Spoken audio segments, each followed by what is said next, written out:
ઈસુદાન ગઢવીએ વડિયાના રસ્તાઓ અને પાયાની સુવિધાઓ બાબતે ભાજપ પર પ્રહાર કર્યા। સમગ્ર રાજ્યમાં સ્થાનિક સ્વરાજ્યની ચૂંટણીનો માહોલ જામ્યો છે, ત્યારે અમરેલી જિલ્લાના છેવાડાના તાલુકા મથક એવા વડિયામાં આમ આદમી પાર્ટીના તાલુકા જિલ્લા પંચાયતના ઉમેદવારોના ચૂંટણી કાર્યાલયનો પ્રારંભ આમ આદમી પાર્ટીના પ્રદેશ પ્રમુખ ઈસુદાન ગઢવીએ રિબિન કાપી અને કર્યો હતો।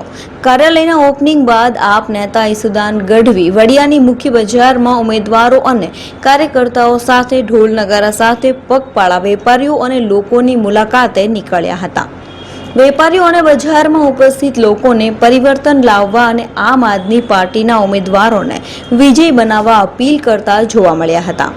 ઈસુદાન ગઢવીની અચાનક મુલાકાતથી વડિયામાં ચૂંટણીનો માહોલ સતત ગરમાતો જોવા મળી રહ્યો છે, ત્યારે આમ આદમી પાર્ટી કોંગ્રેસ અને ભાજપ વચ્ચે ત્રિપાંખિયા જંગમાં જોરદાર રસાકસી જોવા મળી રહી છે।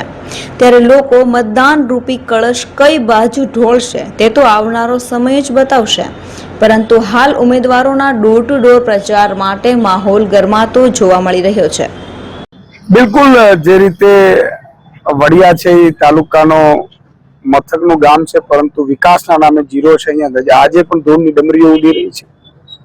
તમે જુઓ, ખેડૂતોના ખૂબ પ્રશ્નો છે, વડિયા શહેરના ખૂબ પ્રશ્નો છે। આજે દુનિયા છે એ ચંદ્ર ને મંગળ ઉપર પહોંચી રહી છે, અને આપણે સારા રસ્તા નથી બનાવી શક્યા, ગટર વ્યવસ્થા નથી બનાવી શક્યા, પાણીની વ્યવસ્થા નથી કરી શક્યા। એટલે આ ભાજપનો અહંકાર છે, અમારે કામની જરૂર નથી, અમે એમ જ ચૂંટાઈ જશું।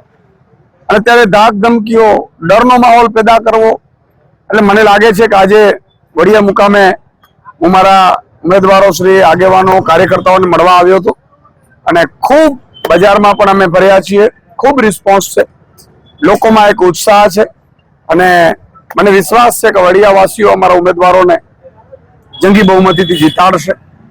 ભાજપ છે એ અત્યાચાર કરે છે, માતા બેન દીકરીઓને રાત્રે 12 વાગે વરઘોડાઓ કાઢે છે। આ બધી વસ્તુઓ અહીંયા લોકોમાં એક જોવા મળી રહી છે, અને એટલે સ્પષ્ટ સાફ છે, વેપારીઓ પણ અત્યારે પરિવર્તન માંગી રહ્યા છે, કારણ કે સ્વાભાવિક છે કે ધૂળની ડમરીઓ વચ્ચે આખો દિવસ એ લોકો વેપાર કરે છે। મને લાગે છે 50-100 ગ્રામ માટી પણ વેપારીઓના પેટમાં પણ જતી હશે ભાજપના પાપે। એટલે આ બધા પ્રશ્નો છે જેને લઈને વડિયાવાસીઓ આ વખતે પરિવર્તન કરશે એવું લાગે છે।